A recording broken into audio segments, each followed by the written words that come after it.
क्या एक माँ की दुआ किसी बच्चे की किस्मत बदल सकती है? अहमद की जिंदगी में एक ऐसा मोड़ आया जहां उसे दुनिया की चमक और माँ के भरोसे के बीच किसी एक को चुनना था। मैं हूं कबीर मुस्लिम, झारखंड के गिरिडीह जिले से। तो चलो कहानी शुरू करते हैं। एक छोटे से शहर में अहमद नाम का एक लड़का रहता था।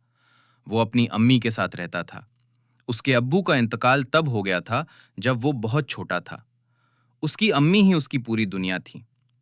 अहमद की अम्मी बहुत नेक और अल्लाह से डरने वाली औरत थीं। वो हर नमाज पढ़तीं, कुरान की तिलावत करतीं और हर वक्त अपने बेटे के लिए दुआ करती रहतीं।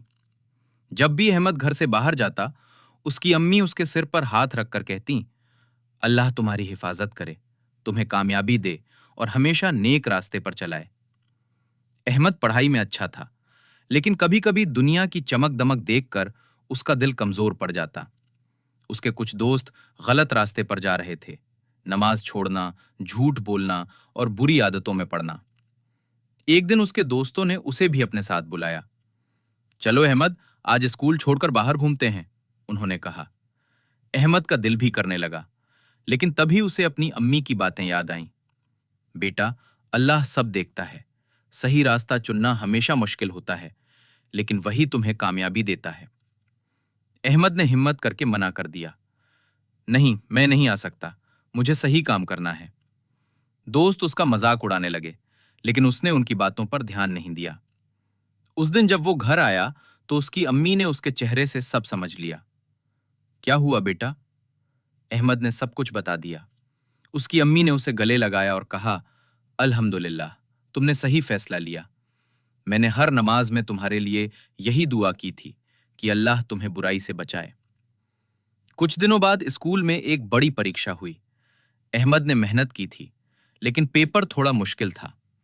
उसके कुछ दोस्तों ने नकल करने की कोशिश की और उसे भी इशारा किया। अहमद के मन में फिर एक पल के लिए ख्याल आया, लेकिन उसने तुरंत खुद को रोका और सोचा, अगर मैंने गलत किया तो मेरी अम्मी की दुआ का क्या होगा। उसने ईमानदारी से पेपर लिखा। जब रिजल्ट आया, तो अहमद ने पूरे स्कूल में पहला स्थान हासिल किया। जो दोस्त नकल कर रहे थे, वे पकड़े गए और उन्हें सजा मिली। अहमद दौड़ता हुआ घर गया और अपनी अम्मी को खुशखबरी सुनाई। अम्मी, मैं फर्स्ट आया हूं। उसकी अम्मी की आंखों में आंसू आ गए। उन्होंने हाथ उठाकर कहा, या अल्लाह, तेरा शुक्र है, तूने मेरी दुआ कबूल कर ली। उन्होंने अहमद से कहा, बेटा याद रखना, कामयाबी सिर्फ मेहनत से नहीं, बल्कि अल्लाह की रहमत और माँ बाप की दुआ से मिलती है। साल बीतते गए। अहमद बड़ा होकर एक कामयाब इंसान बना, न सिर्फ पढ़ाई में, बल्कि अपने अच्छे अखलाक और ईमान की वजह से भी। एक दिन किसी ने उससे पूछा, तुम्हारी कामयाबी का राज क्या है? अहमद मुस्कुराया और बोला, मेरी अम्मी की दुआ और अल्लाह पर भरोसा।